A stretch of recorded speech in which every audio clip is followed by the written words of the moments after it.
Նորից վերհիշում եմ այս ապօրինությունները, ինչ որ կատարվել է իմ նկատմամբ, նոր ստացել եմ թղթային տարբերակը դատավճռի։ Սպասելիքներ կան, որ կլինի արդարացում, պարոն Վարդազան։ Մեր ասածից որևէ բան ներառված չի դատական ակտում։ Ես էի Սուքոյաններ, Նաշկարյաններ, ինչ արդյունք եք ուզում։ Մի մարդուց, որը արդեն ջղաձգված է, որը արդեն նյարդայնացած է։ Դատական համակարգը լրում է, պարոն Վարդազան։ Ի սկզբանե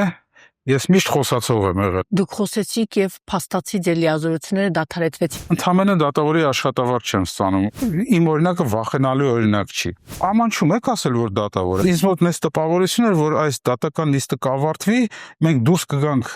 աշխատասենյակից եւ սկսելու ենք արդեն ձեռքով իրար խփել։ Անիմաստ եք աշխատում։ Իրավասու է քննել մի հարց, որը որ բացառապես եկեղեցուն է։ Արմնուր լրատվականի հարգելի հետևորդներ, մենք մեր տաղավարում հյուրընկալել ենք Բարձրագույն դատական խորհրդի նախկին նախագահ դատավոր Ռուբեն Վարդազարյանին, դատական համակարգի վերջին իրադարձությունների մասին խոսենք, ընդհանուր մինչև դատական օրենսգրքի փոփոխությունների, Ռուբեն Վարդազարյանի դեմ հարուցված քրեական գործի հետագա ճակատագրի եւ նաեւ հանրապետությունում վերջին շրջանում անկառույց կրակոցների եւ սպանությունների եւ դատական համակարգին մեղադրելու գործընթացի մասին։ Պարոն Վարդազարյան, շատ շնորհակալ եմ, որ չեք մերժել մեր հրավերը եւ այսօր մեր տաղավարում եք։ Ձեր թույլտվությամբ նախ կցանկանամ առաջինը անդրադառնանք ձեր դեմ հարուցված քրեական գործին, հակակոռուպցիոն դատարանը մեղադրական վճիռ կարդաց եւ ուզում եմ հասկանամ դուք բողոքարկել եք այն վերաքննիչ դատարանում, ինչ փուլում է գտնվում։ Բարև ձեզ, ես եմ շնորհակալ հրավերի համար։ Գիտեք, որ ես միշտ մեծ սիրով հյուրընկալվում եմ ձեր տաղավարում։ Իմ նկատմամբ հարուցված քրեական գործը առաջին ատյանի հակակոռուպցիոն դատարանը դատավճիռը կայացրել է, նոր ստացել եմ թղթային տարբերակը դատավճռի, հիմա այս պահին ծանոթանալու փուլում եմ եւ ասեմ, որ փորձում եմ այս 4 օրը ինչ ստացել եմ, փորձում եմ ամեն օր ընթերցել, բավականին հաստափոր դատավճիռ է, 1-2 էջ կարդում եմ եւ կողք եմ դնում, որովհետեւ նորից վերհիշում եմ այս ապօրինությունները, ինչ որ կատարվել է իմ նկատմամբ, նյարդայնանում եմ եւ չեմ կարողանում ընթերցել մինչեւ վերջ, բայց պարզ է, որ կհաղթահարեմ ինձ մեջ այդ իմ դժկամությունը այդ դատական ակտը կարդալու, ի վերջո կարդամ, կընթերցեմ, իմ մոտեցումները կհայտնեմ փաստաբաններին, վստահ եմ, որ փաստաբանական թիմը արդեն ծանոթ է եւ աշխատում է վերաքննիչ բողոքի վրա։ Միանշանակ բողոքարկվելու է եւ ընթացքի մասին, եթե հետաքրքրի, ես ձեզ տեղյակ կպահեմ, ինչ փուլում են գտնվում հետագայում։ Համենայն դեպս այս պահին դեռ բողոքարկված չի, բայց վստահաբար պնդում եմ, որ բողոքարկելու է։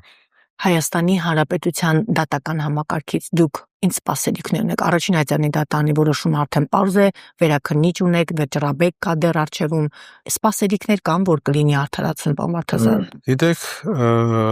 իմ սպասելիքները միշտ ավելի մեծ են, ես միշտ լավատես եմ, սպասելիքներս ավելի մեծ էր, ուղղակի այս դատական ակտը, որ ես ընթերցում եմ, ինձ մոտ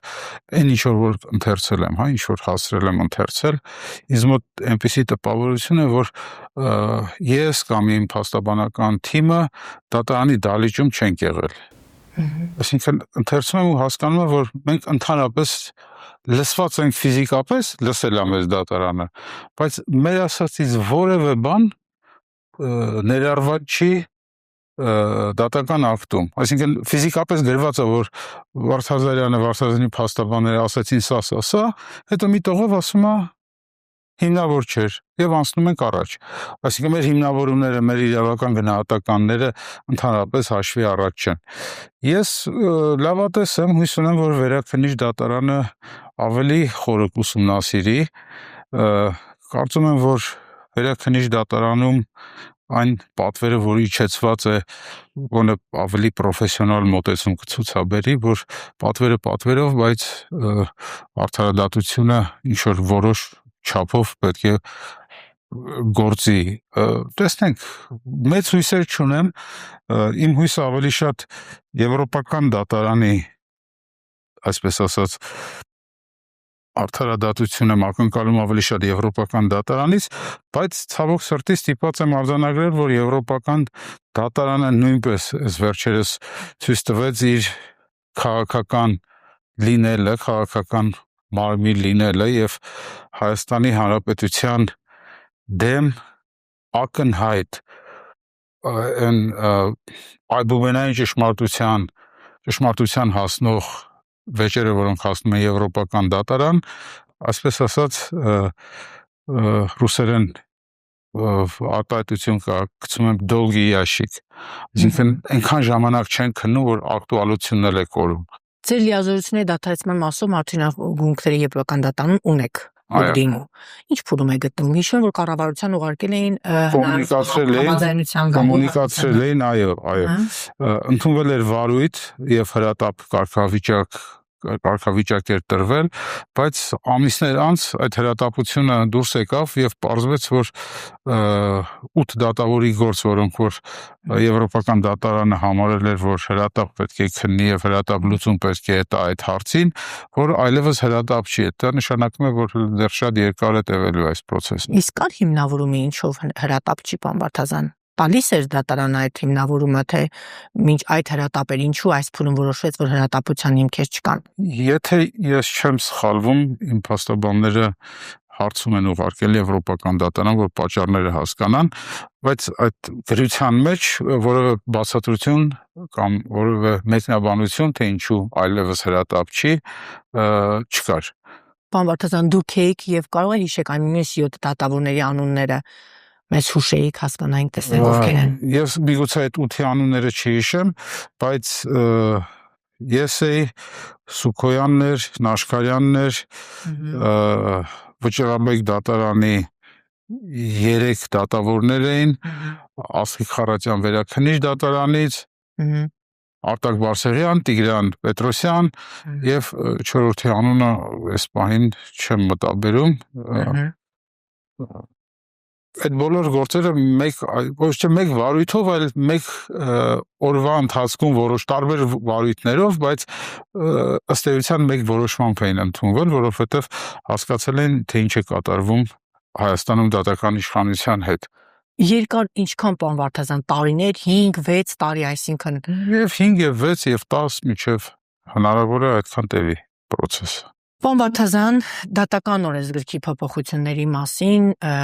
մտահոգություններ կան, դատական օրենսգիրք սահմանադրական օրենքում փոփոխություններ կատարելու մասին նախագիծը, որով ակնհայտորեն սահմանափակվում են դատավորների անկախության երաշխիքները, մասնավորապես նոր նախագծով առաջարկվում է դատավորների նկատմամբ վարույթ հարուցելու համար ընդամենը 4 կողմ ձայն 11 անդամից, տեղեկացնենք, որ այս պահին հանձնաժողովը բաղկացած է 8 անդամից, որից 6-ը դատավոր են, 2-ը ոչ դատավոր անդամներ, որոնք կտրվում են դատավորների ընդհանուր ժողովի կողմից, եւ հիմա որոշել են ըստ էության ՀԿ սեկտորին ավելացնել եւ կարծես թե 4 ձայնը բավարար է դատավորների նկատմամբ կարգապական վարույթներ հարուցելու վերաբերյալ ձեր գնահատման արդյոք դատավորների նկատմամբ կարգապական վարույթ հարուցելու շեմի իջեցումը անդամից ընդամենը 4 կողմ համատեղելի է դատավորների անկախության սահմանադրական երաշխիքների հետ։ Իմ խորին համոզմամբ եթե ուղարկեն այդ նախագիծ ուղարկեն կարծիքի Վենետիկի հանձնաժողով, վստահ եմ, որ Վենետիկի հանձնաժողովից բացասական եզրակացությամբ է, Վենետիկի հանձնաժողովը բացասական եզրակացություն է տալու, առնվազն մեկ պատճառով, որ չի կարող 11 անդամից 4-ը բավարար լինի վարույթ հարուցելու համար, առնվազն պետք է լինի 50% պլյուս 1 ձայն, դա միջազգային նորմ է, ստանդարտ է եւ ավելին ասեմ, ի սկզբանե դատական օրենսգրքում կար կարգավորում, որ դատավորին կարգապահական պատասխանատվության ենթարկելու համար որակյալ մեծամասնություններ պետք, այսինքն 2/3 էր պետք, որպեսզի դատավորին, բայց այս իշխանությունները փոխեցին այդ նորմը եւ դարձավ 50+1 եւ այդ շեմի իջեցվեց, դա միանշանակ վնասում է դատավորների անկախության սկզբունքին, այսինքն դատավորներին դարձնում է ավելի խոցելի 4 ձայն հասարակական կազմակերպությունների ներկայացուցիչներ, եթե քվեարկեն վարույթ է հարուցվում, դուք կտեսնեք վարույթների տեղատարապ Պարզա որ դրանցից ինչ որ որոշ մասը չի հասնի բարձրագույն դատական խորհուրդ, բայց ես որպես նախինում երկարամյա աշխատանքային փորձ ունեցող դատավոր ասում եմ, եթե դատավորի նկատմամբ նույնիսկ չի ոչ թե վարույթ է հարուցում, այլ նյութ է հետազոտվում կամ ուսումնասիրվում այդ հանձնաժողովում, արդեն դատավորը հայտնվում է ոչ ստանդարտ իրավիճակում, այսինքն նրա նյարդային համակարգը արդեն խախտվում է եւ պատկերացրեք հարուցված վարույթի նկատմամբ ինչ վարույթների պայմաններում դատավորի աշխատունակությունը, հա, դրա պրոդուկտիվ արդյունք տալու, հա, պրոդուկտ տալու ինչպեսի նվազում է լինելու, որ ուղղակի աննկարագրելի է, դժվար է պատկերացնել դատավոր, որի նկատմամբ կարգապահական վարույթ է հարուցված դատավորների էթիկայի հանձնաժողովում, այդ դատավորը մտնում է դատական նիստերի դահլիճ, գործ է քննելու, եւ ինչ արդյունք եք ուզում։ Մի մարդուց, որը արդեն ջղաձգված է, որը արդեն նյարդայնացած է։ Հələ դնենք մի կողմ ու դա կհասնի բարձրագույն դատական խորհուրդ թե ոչ։ Արդեն ինքնին process-ը նորմալ չի։ Եվ ձեզ ասում, միանշանակ, ես մի վարքյան չեմ կասկածում, որ այս օրենքի նախագծի հեղինակները ոչ թե ուզեցել են, որ դատական իշխանությունը անկախ լինի, արդարադատություն իրականացվի, այլ լինի իրենց գրպանում, կոնկրետ իրենց գրպանում գործող իրենց քաղաքական քիմքին հաճելի դատական ակտ կայացնող դատական համակարգ։ Բացառապես ցանկությունը միայն դա է։ Վստահաբար պնդում եմ, որ արդարադատության շահը չի սրա հիմնական եւ գերագույն նպատակը։ Սա գրպանային դատարան ունենալու ցանկությունից է բխում միայն։ Դատական համակարգը լրում է, պարոն Վարդազյան։ Ասում Վենետիկի հանձնաժողով հարց ուղեցինք, որ Վենետիկի հանձնաժողով դիմեք, բարձրաձայնեք, որ սա մահակ է, հետագայում ձեզ հոգեբանորեն ճնշելու կամ իրենց գրպանում պահելու այսպես գործընթաց է մեկնարկում, անիմաստ են համարում, որովհետև ասում են միևնույն է միջազգային այցանները դիմենք, այդ փոփոխությունը լինելու է։ Համաձայն եմ ձեր մտքի հետ, մասամբ եմ համաձայն, որ ասում եք դատական համակարգը լռում է, մեծամասնությունն է լռում։ Կան դատավորներ, որոնք չեն լռում եւ բարձրաձայնում են եւ ահազանգում են եւ ասում են եւ դա է ճիշտը, դա է նորմալ, դա դες պետք է լինի։ Ցավոք սրտի մեծամասնությունը լռում է։ Ինչ պատճառներից ելնելով։ Չեմ կարող պատճառները եթե հիմա հասնեք ինչու են լռում, ես իրոք չեմ հասկանում, չեմ կարող ասել։ Մենք շատ երկար ժամանակ է իրար ճանաչում ենք իրար։ Դուք գիտեք, որ ես ամենայն դեպս լռողներից չեմ եղել։ Ի սկզբանե ես միշտ խոսացող եմ եղել։ Դուք խոսեցիք եւ փաստացի ձեր լիազորությունները դադարեցվեցին։ Միգուցե այդ վախերն են նրանց, պարոն Վարդազյան, դրթում, որ ավելավե չխոսել եւ լուր տանել այն, ինչ պատրաստվում են անել իրենց գլխին։ Միգուցե, բայց այդ լրողներին, ովքեր որ իմ օրինակը տեսնում են ու վախենում են, ուզում եմ ասեմ, որ հարգելի գոլեգաներ, նախին գոլեգաներ, ինձ հետ ոչ մի արտորոս բան տեղի չի ունեցել։ Ես շարունակում եմ ապրել Երևանում, շարունակում եմ իմ ընկերների, իմ հարազատների հարգանքը եւ սերը վայելել, ընդհանրապես դատավորի աշխատավարձ չեմ ստանում։ Արժի ձեր նսեմացում այդ աշխատավարձին։ Իմ կարծիքով վստահաբար չարժի։ Այսօր իմ օրինակը վախենալու օրինակ չի։ Պարոն Վարդազյան, դուք դատական համակարգով միեդի եք հույսերը կապում, բայց մենք նաև տևական ժամանակ է բարձրագույն դատական խորհրդում տեսնում ենք, թե ինչպես է Դավիթ Հարությունյանը կռիվ տալիս ԲԴԽ-ի հետ, հարց բարձրացնում, ինքը այդպես է չի հասկացել, հիմա ինքը դատավոր է աշխատում կամ փաստաբանական գործունեությամբ պետք է զբաղվի։ Տևական ժամանակ հետևում եք այս նիստերին, դատավոր, որի լիազորությունները դադարեցրել են, գործը վերաբացվել է եւ պայքարում է իրավունքների համար։ Շատերը ըստ էության այսպես հպանցիկ անցնում են, բայց Դավիթ Հարությունյանը նաեւ ձեր տեսակին ման այն տեսակներից է, որ պայքարում է իր իրավունքների համար, տալով այն ապօրինությունները, որոնք արկա են եղել բարձրագույն դատական խորհրդի նախկին նախագահ Կարեն Անդրեասյանի ժամանակահատվածում եւ ըստ էության հիմա էլ շարունակվում է։ Միանշանակ հետևում եմ, ուզում եմ Դավիթ Հարությունյանի մասին ասել, որ նա երբեք լրողների չի եղել, դեռ նախորդ իշխանության ժամանակ Դավիթ Հարությունյանը նույնպես չի լռել, բարձրաձայնել է բոլոր տեսակի այն խնդիրները, որոնք որ ինքը գտել է, որ դա խնդրահարույց է, եւ Սա ընդհանրապես շարունակությունն է, ուղղակի այդ մարդու տեսակն է այդպեսին, որ ինքը չի կարողանում լուր մնալ, եթե տեսնում է անարդարություն կամ ոչ ճիշտ կամ դատական իշխանության անկախությանը սպառնող վտանգ, նա միշտ բարձրաձայնում է։ Տեսեք, այստեղ երկու հարց կա։ Մի հատը լուրջ իրավական խնդիր է, որին կանդրադառնամ մի փոքր ուշ, եւ կա մի հատ զավեշտալի մաս, որը որ շատ պարզ լեզվով եթե բացատրեմ ինչի մասին է խոսքը, մեր հետևորդներն է կհասկանան։ Տեսեք, բարձրագույն դատական խորհուրդը իրավացու է քննել կարգապահական վարույթ բացառապես դատավորների նկատմամբ։ Բարձրագույն դատական խորհուրդը որպես դատարան չի կարող Քնար Մանուկյանի գործը քննել կամ մեր օպերատոր Հովսեփի գործը քննել, կներեք, ես ազգանունը չգիտեմ Հովսեփի, հա, անպայման սուբյեկտային պարտադիր էլեմենտ գոյություն ունի։ Բարձրագույն դատական խորհրդում կարող է քննվել բացառապես դատավորի վերաբերյալ կարգապահական վարույթի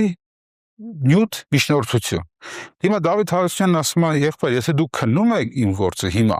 նշանակում է ես դեռ դատավոր եմ։ Եթե ես դեռ դատավոր եմ, ասեք, որ ես դատավոր եմ, որ ես կարողանամ օգտվեմ բոլոր այն իրավունքներից, որոնք որ վերապահված են դատավորին, այդ թվում աշխատավարձ ստանալ, այդ թվում պարգևավճար ստանալ, այդ թվում մասնակցել բոլոր տեսակի ժողովներին, միջոցառումներին, լավ կամ վատ եւ այլն։ Հիմա եթե շատ պրիմիտիվ հարց եմ տալիս, եթե քննում եք ուրեմն դատավոր է, ամանչում եք ասել, որ դատավոր է, ամանչում եք ասել, որ վերանայվել է այն որոշումը, որով լիազորությունները դադարեցվեցն եւ նորից Դավիթ Հարությունյանը դատավոր է դարձել։ Այդ ուժով, այդ վերացման ուժով է դարձել։ Հատ մի քիչ զավեշտալի իրավիճակ է ստեղծվում։ Ասում եք, ինձ ասեք, որ ես դատավոր եմ, կարող ես հրաժարական եմ տալի։ Ասում են հրաժարականը տուր, մենք դեռ քննենք։ Հասկանալի է ինչ են ուզում ասեն։ Չի լինում, պետք է համարձակություն ունենալ, ընդունել սխալը, ասել այո, սխալ ենք եղել, որ դադարեցրել ենք, նորից ենք քննում։ Եթե դադարեցնումը սխալ է եղել, հետեւաբար վերականգնվել է, մեխանիկորեն է վերականգնվել, օրենքի ուժով է վերականգնվել, լռելյալ է վերականգնվել։ Սա ինչ վերաբերվում է դատավորի թե դատավոր չի հարցին, սա դրան վերաբերվող։ Իսկ ըստ էության մեծ հաճույքով հետևում եմ եւ շատ բավականություն եմ ստանում այն դատական նիստերից, որով որ Դավիթ Հարությունյանը ելույթ է ունենում եւ կարողանում է իր իրավունքները պաշտպանել։ Ճիշտ է, բոլոր միջնորդությունները մերժվում են, որովհետեւ իրավունք չի ապահովում, բայց այնուամենայնիվ Դավիթ Հարությունյանը չի զլանում, ամեն անգամ չի ալարում, միջնորդություններ է ներկայացնում, իր դիրքորոշումն է հայտնում, մտքեր կան, որոնք որ կրկնվում են 100 անգամ, բայց եթե դիմացինը չի հասկանում, այդ դեպքում միգուցե պետքա ոչ թե 100 անգամ ասել, այլ 200 անգամ ասել, միգուցե այդ դեպքում հասանելի դառնա։ Այնպես որ Դավիթ Հարությունյանի գործով շատ կարևոր մի հանգամանք կա, որը որ եթե հետաքրքիր է կարող եմ երկու բառով ասել։ Ըստ էության տեսեք ինչ է ասել Դավիթ Հարությունյանը։ Դավիթ Հարությունյանը վերարտադրել է երկու, մի հատ մի նախկին ԲԴԽ անդամի եւ ներկա ԲԴԽ անդամի խոսք, որ բարձրագույն դատական խորհրդում որոշումները կայացվում են միաձայն կոնսենսուսի, բացարձակ կոնսենսուսի պայմաններում։ Եվ քննադատել է այդ process-ը, որ դա լավ չէ։ Դժվար գտնեք որևէ անձ, ֆիզիկական անձ, իրավաբանական անձ, կառույց, ինստիտուտ, որտեղ որ ասեն, որ մենք բոլոր որոշումները ընդունում ենք, բոլոր որոշումները ընդունվում են միաձայն եւ դժվար գտնեք որևէ ողջամիտ մարդ, որը որ ասի, որ դա նորմալ է։ Այդտեղից այդ միաձայն կոնսենսուսով կայացված որոշումներից են սկիզբ առնում կոռուպցիան, անվստահությունը, անարդարությունը, դժգոհությունը, այդ հավատի կորուստը։ Դուք ԲԴԽ նախագահ եղել եք, միաձայն եք, պարոն Վարդազան։ Ուրեմն ես մինչև ձեզ մոտ գալի ես կանխատեսում եի, որ այդ հարցը կարող եք տալ, փորձում եի հիշել, եղել է մի որոշում, որը որ միաձայն է ընդունվել, եւ հիշեցի, որ բացառապես տեխնիկական հարցերը, այսինքն դատավորին կնիք տրամադրելու վերաբերյալ ԲԴԽ-ն որոշում է կայացրել, պարզավոր բոլորը, եթե մարդը նշանակվել է դատավոր, հետևաբար պետք է կնիք տրամադրվի, հա, մեխանիկորեն բոլորս կողմ ենք քվեարկել։ Քիչ թե շատ հարց, որը որ իրավաբանության հետ կապ ունի, կամ արդարության հետ կապ ունի, կամ մոտեցման, կամ ինստիտուցիոնալ ինչ-որ մի քիչ թե շատ լուրջ հարցեր, բարձրագույն դատական խորհրդում դուք չեք պատկերացնում ինչ պայքար էր գնում։ Ինձ մոտ մեծ տպավորություն էր, որ այս դատական նիստը կավարտվի, մենք դուրս կգանք աշխատասենյակից եւ սկսելու ենք արդեն ձեռքով իրար խփել։ Այդ աստիճանի էր լարվածությունը հասնում։ Պատերազմ, կռիվ, դավի, աղմուկ, գորգորալ, ճվճվալ, բոլոր հարցերը, եթե մեխանիկական լուծում չէր պահանջում այդ հարցը, ոչ մի հարց միաձայն չի անցել։ Միշտ կար մեկը, որը որ ուներ հատուկ կարծիք, միշտ կար մեկը, որը որ սկզբունքորեն դեմ էր, միշտ կար մեկը, որը որ 10 ձեռքով, 12 ձեռքով պաշտպանում էր այդ որոշումը, այդ բոլոր, հա մենք 10 հոգի ենք եղել, այդ 9-ը եթե հերթով հասցնեք, ոչ մի որոշում միջև այդ խորհրդակցության սենյակ մտնելը, որտեղ որ բարձրագույն դատական խորհուրդը այդ խորհուրդներ որոշումներ էր կայացվում, միջև սենյակ մտնել երբեք որևէ որոշում չի կայացվել։ Բոլոր որոշումները շատ դժվարությամբ, արյունալի եղանակով ծնվել են այդ խորհրդակցական սենյակում։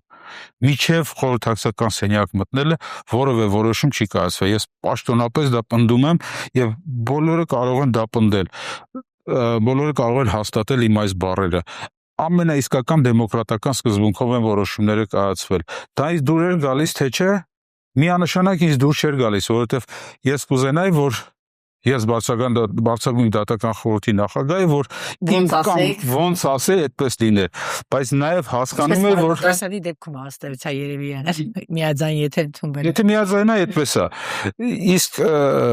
որ այս դժվար եղանակով է ծնվում այն ինստիտուտը,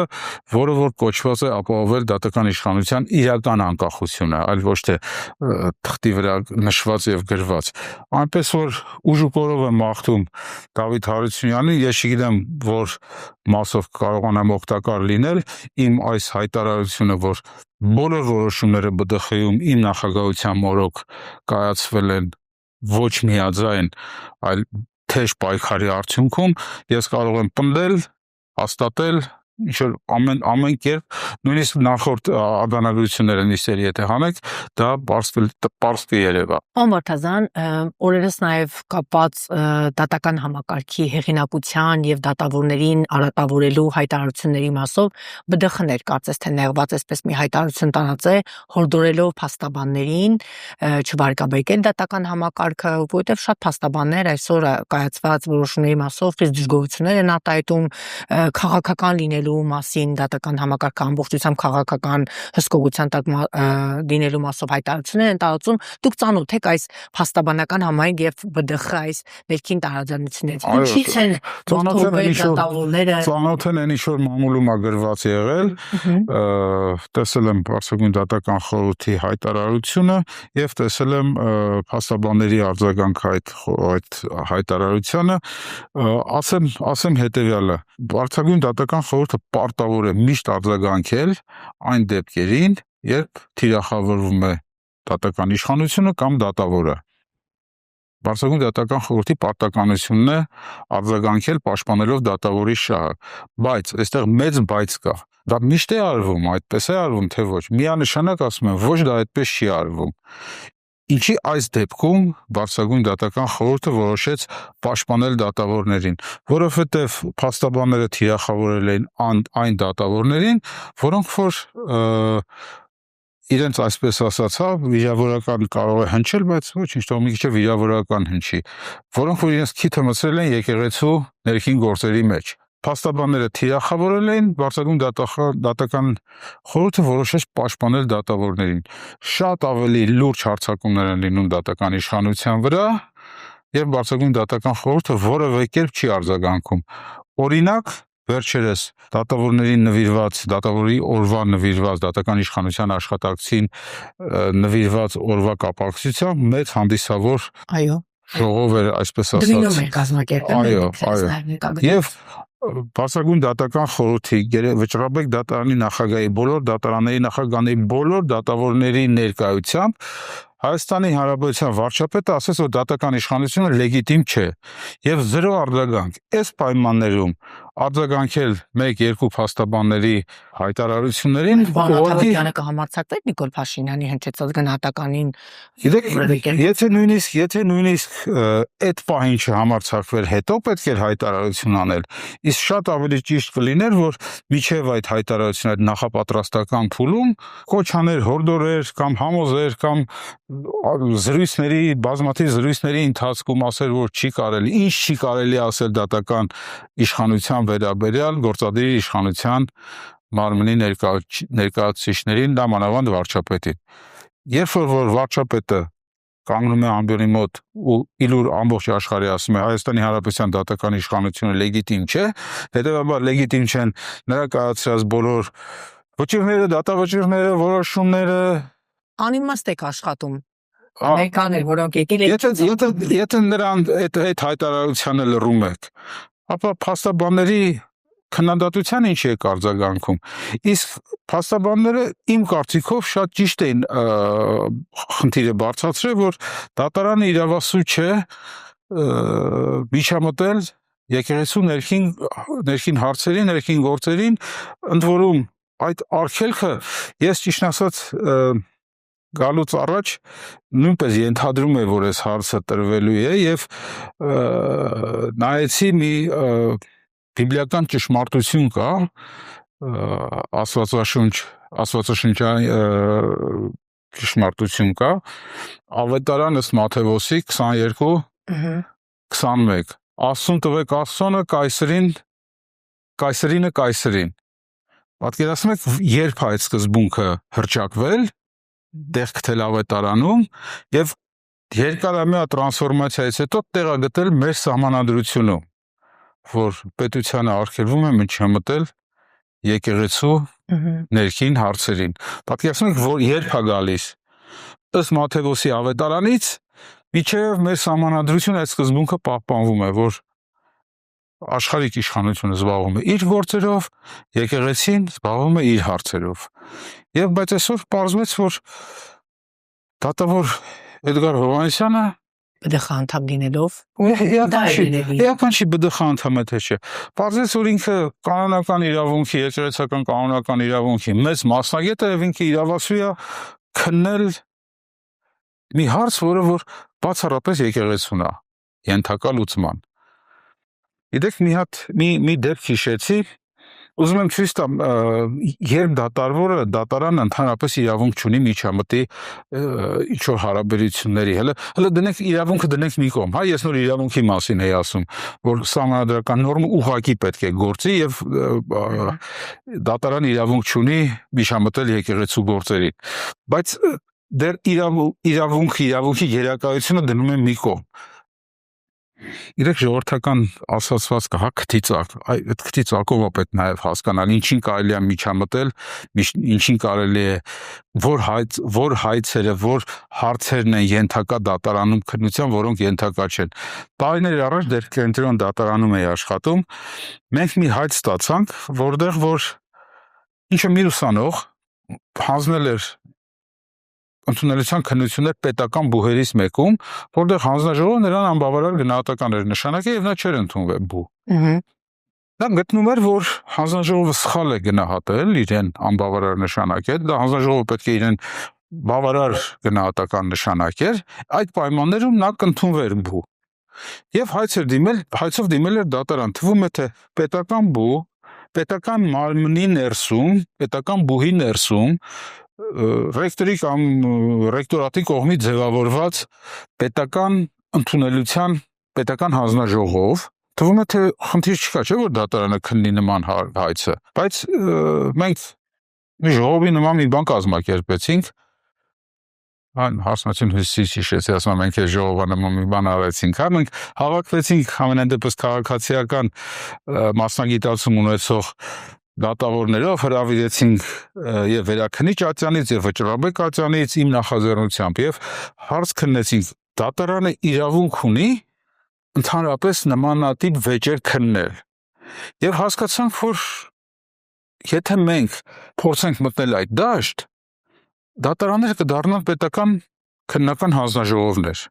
Այդ դեպքում բոլորը կարող իրավունք ունենան դիմելու։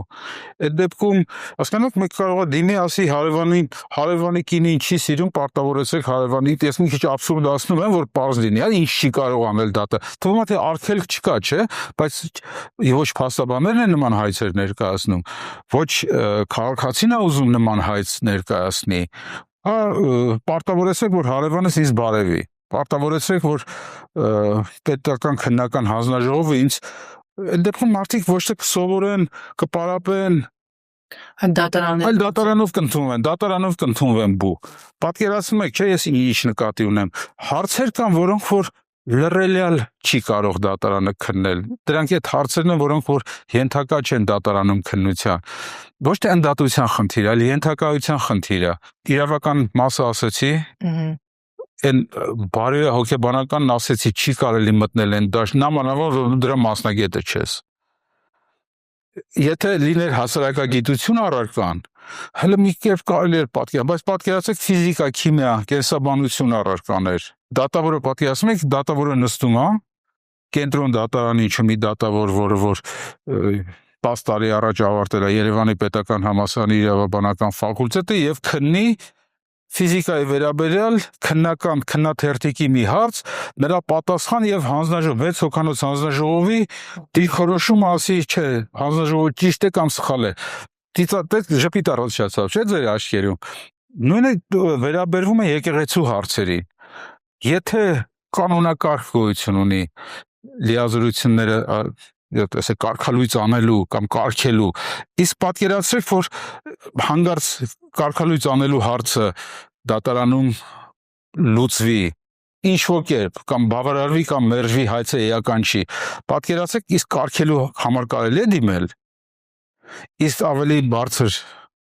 եկեղեցական սան ունենալու համար, որ լրացել է եպիսկոպոս ստանալու իմ ժամկետը, բայց ես մինչև հիմա վարդապետ եմ կամ աբեղա եմ, դիմի դատարան ասի դիմել եմ վեհափառին մերժել է, պարտավորեցրեք ինձ եպիսկոպոս կարգի։ Միգուցե կհայտնվի ինչ-որ մեկը, որ կասի, որ ինձ դատարան Արագածոտնի մարզ չէ, Արագածոտն չէ, կներեք, Արմավիրի մարզի առաջինացյանի դատարանի դատավորը ինչ-որ մեկին կարգի վեհափառ։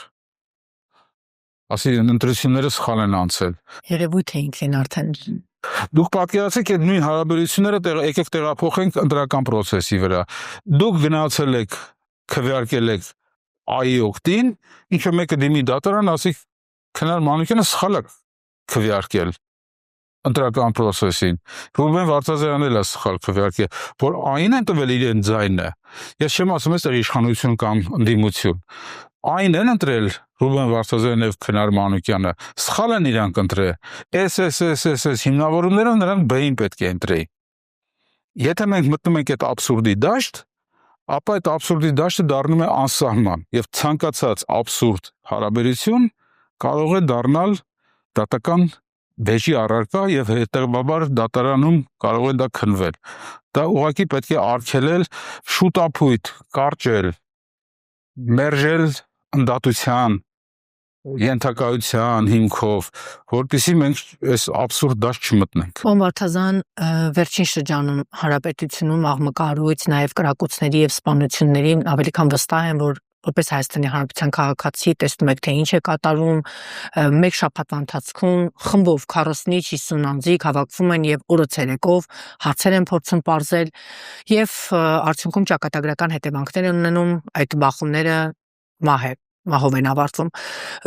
Մշտապես, երբ որ իրավապահ մարմիններին հարց է ուղղվում, ոստիկանությունը ասում է մենք բռնել ենք, տվել ենք նախաքննական մարմին։ Նախաքննական մարմինը ասում է այո, ես գործը քննել եմ, անձին նկատմամբ խափանամիջոց կիրառելու մասով, դիմել եմ դատարան, որ կալանավորեն։ Սա է դատարանը։ Դատարանը չի կալանավորում։ Դրա համար են հանցագործները լցվել մեր տները։ Դրա համար է հանցագործությունների երկրում արկա վիճակը այսպեսին։ Ու մշտապես սլաքներն ուղղում են դատական համակարգին։ Իսկ ինչ է ասում դատական համակարգը։ Բերեք այնքան հիմնավոր գործ, որպեսզի խափանամիջոց կալանավորումը լինի այդքան հիմնավոր։ Այսպեսի լուրջ հակասություն կա ձեր ասածի մեջ, այսինքն այն ինչ որ դուք ասեցիք, դա պարզ է դուք չեք հորինել, դա վերցնում եք այն առաջինը ամենաառաջինը ասեմ, որ Հայաստանում հանցագործությունների թիվը պակասել է 3.2%-ով, գիտեք դրա մասին։ Ես հասկանում եմ, ժպիտը հասկացա ինչ նկատի ունեք։ Հանցավորության դեմ պայքարում են ոչ թե կալանավորմամբ, այլ պրոֆիլակտիկ աշխատանք վարելով, սկսենք դրանից, դա ամենաառաջի փուլն է։ Երկրորդը շատ ճիշտ են ասում դատավորները, երկու ձեռքով կողմ են բոլոր այն դատավորներին, որոնք որ նման բան են ասում, բերեք այնքան հիմնավոր նյութ, որ ես կարողանամ արդարադատություն, այսպես ասած, իրականացնել եւ կալանավորել, եթե կալանավորման ենթակա է։ Հանցավորության դեմ կալանքով չեն պայքարում, հանցավորության դեմ պայքարում են բոլոր այդ գործիքակազմով։ Դա կալանքը դա վերջինն է։ Դա եկ դատապարտել, վերջնական դատական ակտ կայացնել, դատավճիռ կայացնել, դատապարտել, դրանով ավարտվում է, այսպես ասած, այն process-ը անձի հետ կապված, որը որ հանցագործություն է կատարել։ Բայց ես իմ պրակտիկայից կարող եմ ասել, որ այդպես աղմկահարույց դեպքերում ոստիկանները 1, 2, 3 կազմակերպչին մասնակցին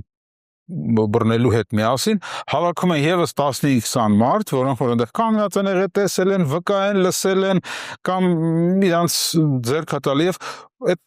20-ին էլ բերում են դատարան, ասում են դատարան կալանավորի այդ աղմկահարույց գործով է, չէ, եղբայր այդտեղ չի։ Բարի եղի յուրաքանչյուրի մեղքը առանձնացրա այն հիմնավոր կասկածի սահմաններում, որը որ բավարար է անձին կալանավորելու համար, եթե ուզում ես որ այդ անձը կալանավորվի, եթե նախաքննական մարմինը գտնում է։ Հետո գիտեք մեր մոտ ես մեր քաղաքական գործիչներից եմ լսում, թե իշխանական թե ընդդիմադիր, որ իրար փորձում են մեղադրել, ասում, բա ինչի՞ էս մեկը կալանավորված չի, բա ինչի՞ են մեկը կալանավորված չի, իշխանականներն ասում են օպոզիցիան ասում է իշխանության ինչի ժողովուրդ կալանավորումը դա ընդհանրապես խափանման միջոց է, խոսքը եթե գնում է ինչի պատժված չի, ինչի վերջնական դատական ակտ չկա, կամ ինչու մեղադրանք չկա։ Եթե անգամ նա երաժշտական կալանավորում կամ ինչի ձերբակալված չի։ Է կարող է ձերբակալման հիմքեր չկա, չձերբակալել, կարող է կալանավորման հիմքեր չկա, չկալանավորել։ Բայց բան Վարդազան, շատ դեպքերում նաև կան։ Իհարկե կան, ես դրա մասին չեմ ասում։ Ժողովրդի մեջ, մեր հասարակ ժողովրդի մեջ մտած է, հա, այսպես ասած, որ եթե հանցագործը անպայման պետք է կալանքի տակ լինի, ոչ, բացարձակ այդպես չի։ Եթե հանցագործը ուրեմն պետք է դատապարտվի, ուրեմն պետք է նախաքննություն կատարվի, մեղադրական եզրակացություն կազմվի, գործ ուղարկվի դատարան, դատարանում է դատապարտվի, հետո նոր գնա պատիժը կրի, դա ստանդարտը։ Կալանավորումը դա խափանման միջոցի ծայրահեղ ամենաբարձր բարդ խափանման միջոցն է։ Իսկ մեզ մոտ կալանքը դարձել է պատժի նման մի բան, այլ դու քեզ լավ չպահեցիր, քեզ կալանավորենք, այլ դու քեզ մի քիչ վատ պահեցիր, քեզ ընդամենը մի քանի ժամով կձերբակալենք։ Լուրջ չի, իմ կարծիքով։ Ցավոք սրտի դա մեր իրականությունն է, բայց մենք այդպես հեռու չենք գնա։ Շնորհակալ եմ, պարոն Վարդազան, հարցազրույցի համար։ Մենք կհետևենք նաև ձեր